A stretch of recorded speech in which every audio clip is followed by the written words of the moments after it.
Bonjour, je m'appelle Guillaume Cros, je suis chiropracteur, c'est un plaisir de vous retrouver aujourd'hui. Et aujourd'hui, je vais vous apprendre à passer de cette position-là à cette position-là. Vous êtes prêts? Allez, on est parti. Petit message avant la vidéo. Si mon contenu te plaît, que je t'apprends des choses, que ça te divertit, n'hésite pas à t'abonner, mettre un petit pouce bleu ou un commentaire, ça me fait plaisir et surtout ça me donne envie du coup de continuer l'aventure YouTube. Tous les jours, j'ai des patients qui viennent me voir au cabinet et qui me disent « Monsieur Cros, je viens parce que j'ai une mauvaise posture, je viens pour que vous redressiez ma posture, que vous corrigiez ma posture ». Des phrases à chaque fois un peu différentes, mais qui vont toujours dans le même sens. Alors des phrases un peu maladroites et qui témoignent surtout d'une mauvaise compréhension de ce qu'est un syndrome postural. Est-ce qu'il y a une bonne, une mauvaise posture, ce genre de choses. Dans cette vidéo, aujourd'hui, je vais vous expliquer déjà est-ce qu'il y a une bonne, une mauvaise posture, qu'est-ce que le syndrome postural des croisés supérieurs, c'est ce syndrome postural, et surtout comment le corriger. Mais pour pouvoir comprendre comment le corriger, il faut déjà comprendre ce que c'est, comment ça fonctionne. Commençons par le commencement. Il n'y a pas de bonne ou de mauvaise posture. Le corps, en fait, il est fait pour adopter plein de positions. Donc vous devriez être aussi à l'aise comme ça, que comme ça, que comme ça, que comme ça, que assis, que debout. Donc quand vous travaillez par exemple derrière un ordinateur, en vérité, ce que je peux vous donner comme conseil, c'est de changer régulièrement de position. C'est sûr que si vous restez tout le temps comme ceci toute la journée, forcément à terme, il y aura peut-être des gênes, des douleurs. Mais au même titre que si vous êtes tout le temps comme ça dans la journée. Donc le secret en fait, c'est de bouger. Maintenant, le syndrome postural des croisés supérieurs, on y vient. Ce syndrome postural, en fait, ça correspond du coup aux patients qui sont par défaut comme ça. Ce sont les patients qui me disent typiquement, dès que j'y pense pas, automatiquement, je me remets dans cette position-là. Et le fait de me tenir comme ça me demande un effort. C'est pas confortable, c'est pas agréable et même parfois ça peut me créer des douleurs. Du coup, je me remets automatiquement comme ça. En fait, ce qui est intéressant et ce qu'il faut comprendre, c'est que le positionnement qu'on a quand on travaille, forcément, c'est comme un entraînement sportif. Donc si vous habituez votre corps en permanence à être comme ça devant l'écran, vous allez rendre de plus en plus compétent à faire ce mouvement-là. Mais à l'inverse, il va perdre sa compétence à se tenir comme ça. Si par défaut vous êtes toujours dans cette position-là, vous allez toujours recruter les mêmes muscles, vous allez toujours relâcher les mêmes muscles et toujours mobiliser les mêmes articulations de la même manière. Donc au final, vous allez être de plus en plus compétent à vous tenir comme ça va être de plus en plus simple, et à l'inverse, ce sera de plus en plus pénible à se tenir droit comme ceci. Et c'est comme ça qu'on arrive au syndrome postural des croisés supérieurs. Pourquoi croisé? Pourquoi ce terme croisé? C'est intéressant parce qu'en fait, ce qui se passe, c'est que le patient, il va avoir des muscles super toniques au niveau des grands pectoraux, petits pectoraux, les SCM, donc ça c'est sur l'avant, et en croisé à l'arrière, on va avoir les trapèzes supérieurs qui vont être toniques et les élévateurs de l'omoplate. Donc les trapèzes supérieurs, ils font ce mouvement-là, et les élévateurs de l'omoplate, en fait, ils ont cette direction-là. Donc on a déjà ce côté croisé comme ça. Et à l'inverse, on a des muscles qui sont trop faibles.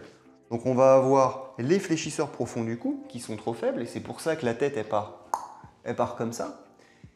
Et en croisé, on va avoir aussi les dentelés antérieurs. Donc les dentelés antérieurs, ils sont à ce niveau-là et ils s'insèrent en dessous de l'omoplate, donc ils stabilisent l'omoplate.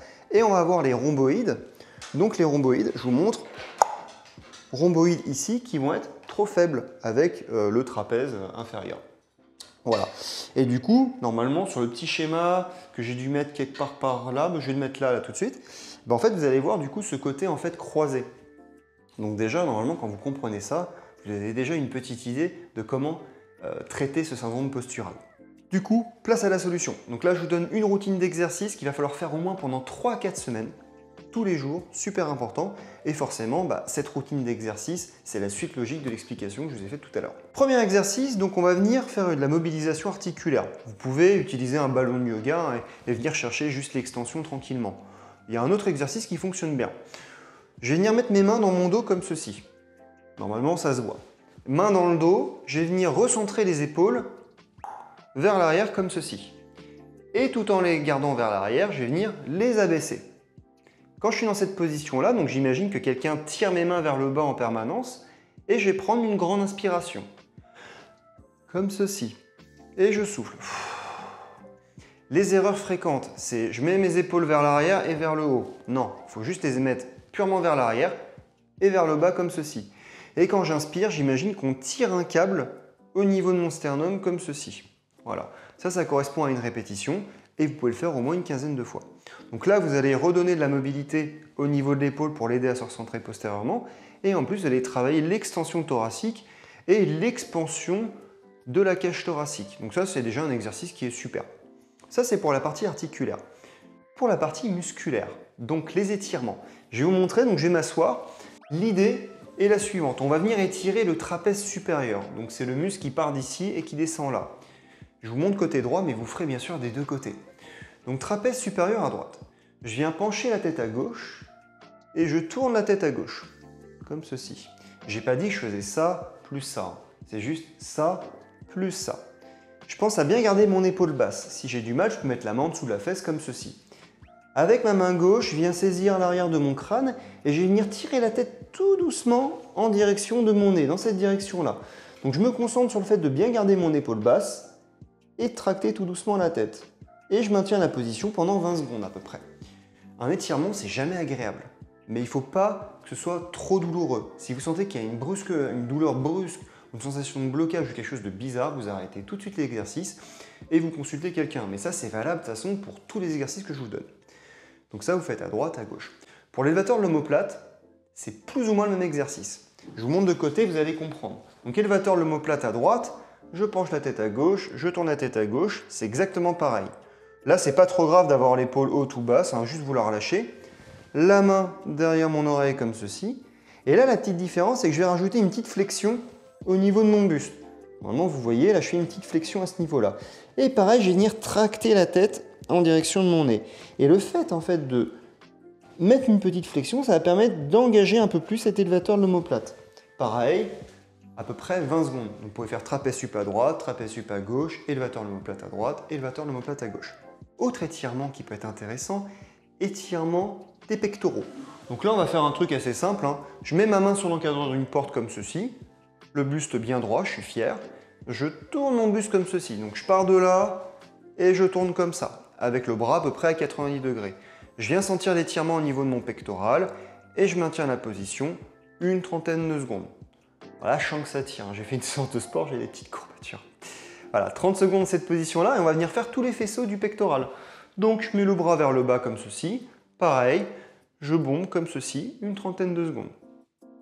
Pareil en haut, donc là je ne vous montre pas vraiment 30 secondes, mais vous ferez 30 secondes.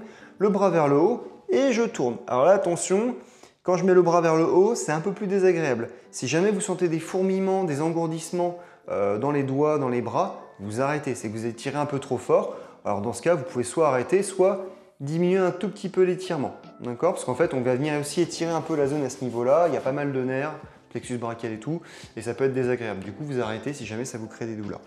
Tout ce que vous faites à droite, vous le faites à gauche, bien évidemment. Maintenant, partie renforcement musculaire. Donc, je vous avais dit qu'il y avait une faiblesse au niveau des fléchisseurs profonds du cou. Donc, on va venir du coup faire des rétractions cervicales. Donc, les rétractions, en fait, ça correspond à ce mouvement-là. Je suis comme ça et je viens rentrer mon menton. J'ai pas dit ça, j'ai pas dit ça, j'ai dit ça. On reste dans cet axe-là. Et je viens faire une quinzaine de répétitions. 15 à 20 répétitions. D'accord? Vous allez sentir que ça chauffe un petit peu au niveau du cou. C'est normal, en fait, c'est du renforcement. Hein. Donc forcément, vous allez sentir un peu les mêmes sensations que quand on fait un exercice, par exemple à la salle de sport. Pareil, ça ne va pas déclencher de grosses douleurs, hein. Je précise. Ça, pareil, donc ça, vous faites une quinzaine, vingtaine de répétitions. Renforcement au niveau des rhomboïdes. Rhomboïdes / trapèze inférieur. Donc pour renforcer les rhomboïdes, donc je me mets de dos comme ceci. Les rhomboïdes, ils sont à ce niveau-là. Ils permettent une rétraction des omoplates. Donc pour ce faire, je vais venir mettre mes bras comme ceci. Vous allez imaginer une balle de golf entre vos omoplates. Donc une balle de golf à peu près ici. Et je vais vous demander du coup de visualiser cette balle et vous allez essayer d'écraser la balle en serrant les omoplates très très fort en continu pendant 5 secondes. Je vous montre. 1, 2, 3, 4, 5. Et je relâche. 5 secondes de contraction égale une répétition. Et du coup, vous en ferez entre 12 à 15 répétitions. Pareil avec les bras vers le bas. Là, vous allez imaginer la balle non pas ici, mais un peu plus ici. Donc vous allez vous concentrer sur le fait de recruter un peu plus les muscles à ce niveau-là. Ça va être difficile, hein, c'est du contrôle moteur, ça va s'affiner dans le temps. Au début, vous aurez l'impression de contracter toujours la même zone. Et au fur et à mesure, avec de l'entraînement, vous y arriverez. Donc pareil, comme ceci. Je serre très très fort en visualisant ma balle ici. Pareil, 5 secondes de contraction, 12-15 reps. Dernière amplitude. Les bras comme ceci. Attention, quand je lève les bras, je ne lève pas les épaules. Je garde les épaules en position basse. J'imagine ma balle de golf à peu près à ce niveau-là. Et je vais venir serrer du coup comme ceci en visualisant la zone. Pareil, 5 secondes de contraction, 12-15 répétitions. Je vous mettrai tout en commentaire avec le nombre de séries, répétitions et le rappel des exercices. Le dernier exercice, donc là on arrive vraiment sur l'un des exercices qui est aussi très très important, le renforcement du dentelé antérieur ou serratus antérieur. Donc vous vous souvenez, c'est le muscle en fait qui s'insère à ce niveau-là, au niveau des côtes et qui s'insère du coup derrière l'omoplate. Quand vous voyez les personnes qui sont vraiment musclées, vous voyez des petites stries ici. Ce n'est pas vraiment les côtes que vous voyez, hein, vous voyez surtout du coup ce dentelé antérieur. Donc pour renforcer ce muscle, l'idée c'est de se mettre donc face à un mur comme ceci, d'accord ? Je viens me pencher un tout petit peu comme ça et l'idée ça va être de projeter sa cage thoracique, sa colonne vertébrale et sa tête vers l'avant, comme ceci. Là, je viens de manipuler la porte. Ok, comme ceci. Voilà, et je viens faire ce mouvement-là. J'essaye de ne pas lever les épaules quand je fais le mouvement, je garde mes épaules bien basses comme ceci et je viens faire ce mouvement-là. Et vous allez sentir au bout d'un moment que ça chauffe à ce niveau. Bien penser à ne pas plier les coudes, hein. Vous gardez les coudes bien en extension, les bras bien droits et comme ceci. Et ça, vous pouvez faire pareil, donc après une vingtaine de répétitions. Donc ça, c'est la série d'exercices que je vous conseille de faire tous les jours pendant au moins 3 à 4 semaines. Vous évitez de faire les exercices le matin au réveil, hein. En général il y a un petit déverrouillage, vous prenez le temps que votre corps se réveille et après éventuellement vous pouvez le faire dans la journée quand vous voulez. Et quand vous n'avez plus du tout aucune gêne à l'idée de vous tenir droit, donc mettons que c'est au bout de 3-4 semaines d'entraînement, et ben vous rajoutez une semaine de plus d'exercices tous les jours par sécurité. Et ce que je vous conseille après à l'avenir, c'est de continuer avec cette routine d'exercice de temps en temps, 2 à 3 fois par semaine. Donc en intensif 3 à 4 semaines et après quelques fois dans la semaine de temps en temps. Ce qui nous amène à la fin de la vidéo et à la conclusion. Donc important, ces exercices-là, je vous l'ai dit, pas dans la douleur, c'est pas agréable et c'est pas censé être douloureux. Si vous avez le moindre doute, vous consultez quelqu'un. Pourquoi je vous dis ça particulièrement pour ce syndrome postural? Parce que moi, la plupart des patients qui viennent me voir en consultation, ils n'ont pas juste un syndrome postural des croisés supérieurs. Ils ont un syndrome postural des croisés supérieurs et une pathologie en plus qui a potentiellement été causée entre autres par le syndrome postural. Moi, l'image que je donne aux patients dans ce cas de figure-là, c'est un peu comme si le syndrome postural, c'était une forêt qui était super sèche et derrière, il y avait un arbre en feu, donc par exemple une pathologie cervicale au niveau de l'épaule, et en fait c'était cet arbre en feu. L'arbre il est en feu en partie à cause de la sécheresse, de la forêt qui est sèche. Donc dans ce cas de figure-là, on va déjà traiter l'urgence, entre guillemets, on va traiter du coup cette cervicalgie, cette pathologie cervicale, et une fois qu'elle est traitée, on s'attaque au syndrome postural. Voilà. C'est comme ça en fait qu'on fait. Donc si vous, quand vous faites les exercices, vous sentez qu'il y a des douleurs, c'est peut-être qu'il y a une autre petite pathologie en plus qu'il faudrait déjà traiter en amont. Donc vous n'hésitez pas, vous consultez un professionnel, donc ça peut être, je ne sais pas, un kiné éventuellement, un chiropracteur, et du coup il traitera éventuellement la pathologie et il vérifiera aussi que c'est bien un syndrome postural. Parce qu'attention, il ne faut pas s'amuser non plus à s'auto-diagnostiquer. Ah, ça c'est une vidéo où je vous donne des petits conseils.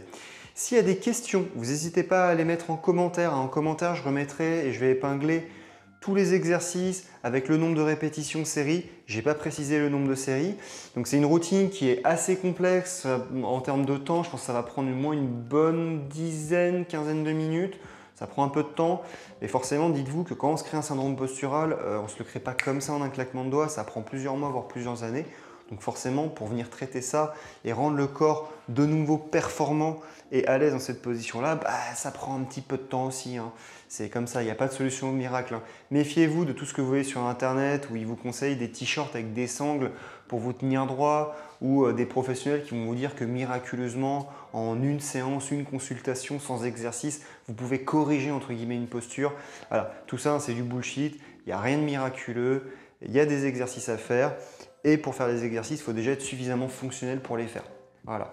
C'était la Chirocro. N'hésitez pas à mettre en commentaire s'il y a des questions, à liker, à vous abonner. Ça me fait super plaisir de faire ce type de vidéos d'explication. Et pourtant, ce sont des vidéos qui ne font pas beaucoup de vues, qui n'intéressent pas beaucoup, hein. Ma communauté a l'air d'être plus intéressée par les vidéos de consultation, ce que je peux comprendre. Donc si vous êtes motivé pour que je continue aussi ce format-là, mettez-le moi en commentaire. Bon courage à vous, on se retrouve très très vite pour une prochaine. À toutes.